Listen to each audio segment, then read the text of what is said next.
So between 1966 and 1976, China went through something called the Great Proletarian Cultural Revolution. Now, that's a mouthful, but the name itself tells you a lot. It was supposed to be a revolution for the working class, the proletariat, and its goal was to completely remake Chinese culture by getting rid of anything considered capitalist or, well, too traditional. But in reality, it was a decade of absolute chaos, a period of social and political turmoil that touched pretty much every single person in China. Okay, let's dive into this really complex and critical decade. To really get what this felt like, you have to start with the people. And this quote, wow, it's from a party worker, someone who should have been a true believer.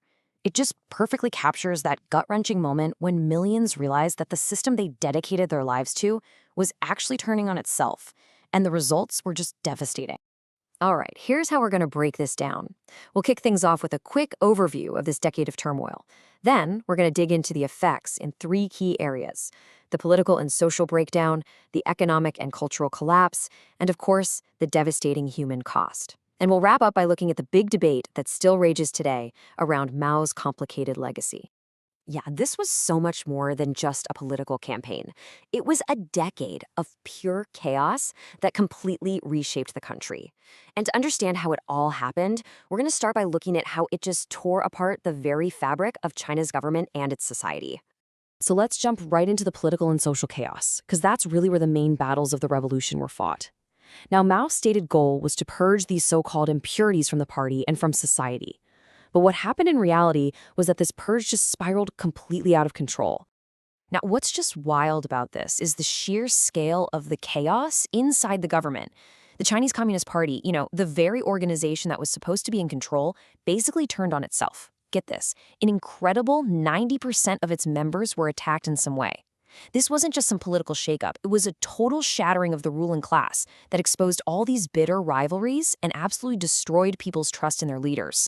And to get the social breakdown, we first have to understand what was being targeted: the family. In traditional China, your extended family, which could be your whole village, was your safety net. And the nuclear family, mom, dad, kids, was the basic building block of everything. The Cultural Revolution aimed to tear both of those down. So the key thing to realize here is that this was a deliberate, systematic attack. Loyalty was completely re-engineered. You weren't supposed to be loyal to your parents anymore. You were loyal to Chairman Mao. The economic glue that held families together was dissolved when private property was basically made a crime. And what's maybe the most chilling part, children were taught that Mao and the party were their real parents. They were actively encouraged to snitch on their own relatives, turning homes into places of suspicion and fear. And this quote, it just perfectly illustrates how deep that psychological campaign went. I mean, just imagine being a little kid and learning to say "I love you," not to your mom or dad, but to a political leader. This memory from a student in Beijing shows how that indoctrination started from day one, and it was designed to fundamentally rewire our most basic human connections.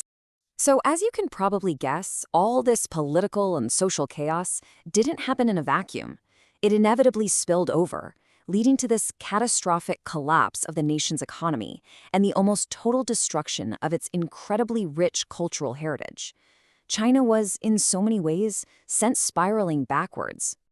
The stats from this time are just staggering. I mean, as the political purges and the infighting paralyzed the government and industry, the economy just went into a total freefall.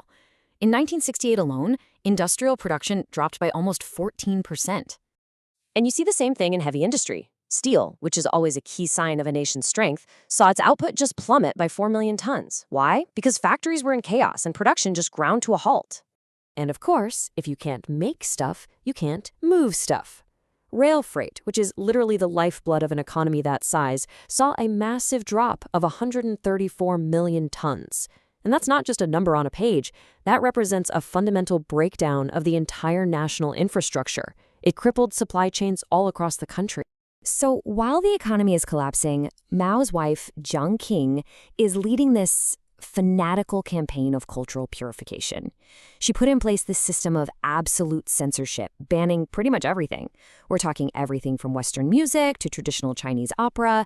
The only art that was allowed was this really rigid propaganda about class struggle.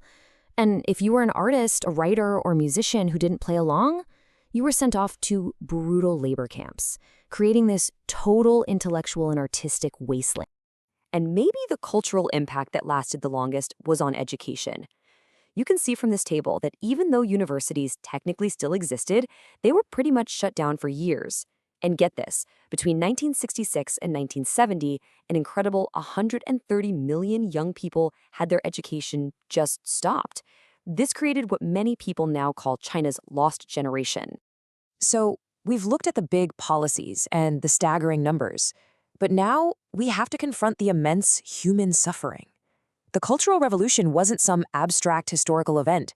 It was a tragedy that was lived, day in and day out, by millions and millions of real people. And at the heart of this suffering was the Laogai system. The name itself, re-education through labor, is, well, it's a chillingly soft way to put it.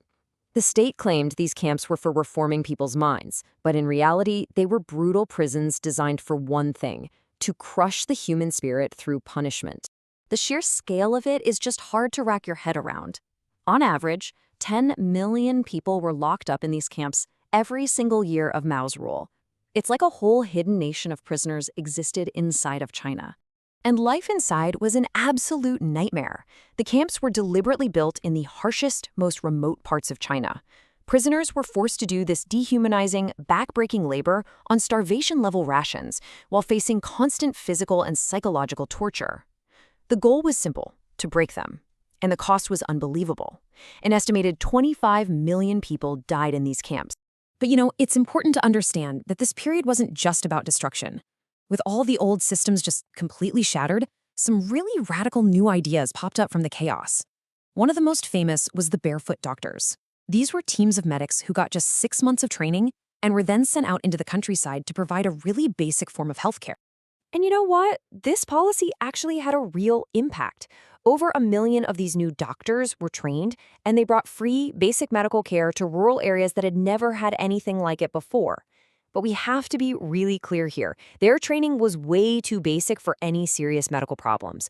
It was a temporary fix, a stopgap measure that was born out of desperation, not some brilliant, sustainable healthcare solution. So all of this brings us to our final big question. How in the world do we make sense of all this today? Well, as you can probably imagine, the legacy of Mao and the Cultural Revolution is one of the most fiercely debated topics among historians. And for anyone studying history, this is where it gets really interesting, right? Because you have these two very different ways of looking at it. On one side, you've got historians like Young Chang and John Holliday, who basically argue that Mao was this singular, monstrous dictator who wanted to create a brain-dead nation to make his purchase easier. But then, on the other side, you have scholars like Jonathan Spence who say, hold on, that unremittingly negative view is too simple. He argues that if you just focus on Mao's evil, you miss all the other complex factors at play. There is no easy answer here, and that debate is still very much alive. At the end of the day, the Cultural Revolution just leaves us with these profound, really unsettling questions. It was a decade of destruction that shattered lives, a nation, and an ancient culture. And maybe the toughest question of all is this one. When millions of people lose a decade of their education, their families, and their futures, how does a nation ever truly measure that cost?